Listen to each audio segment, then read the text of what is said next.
శుక్లాంబరధరం విష్ణుం శశివర్ణం చతుర్భుజం ప్రసన్నవదనం ధ్యాయేతు సర్వవిఘ్నోపశాంతయే.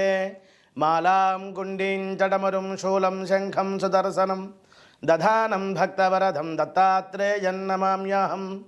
నారాయణం నమస్కృత్య నరం చైవ నరోత్తమం దేవీం సరస్వతీం వ్యాసం తతో జయముదీరయేతు.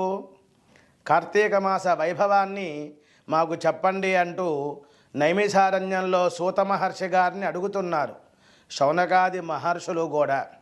సూతనః కథితం పుణ్యం మహాత్మ్యం అశ్వినస్వచ భూయో అన్యః శ్రోతుమిచ్చామో కార్తీకస్య చ వైభవం. మనకి నైమిషారణ్యం చాలా విశేషమైనది. కలి ప్రవేశించకుండా ఉన్న ప్రదేశం. నిమి సూచించింది కాబట్టి నైమిషారణ్యం అన్నారు. గోమతి నదము ఉన్నది. 88,000 మంది ఋషులు సత్రయాగాన్ని చేస్తున్నారు. అదేవిధంగా అక్కడ చక్రతీర్థము ఉన్నది.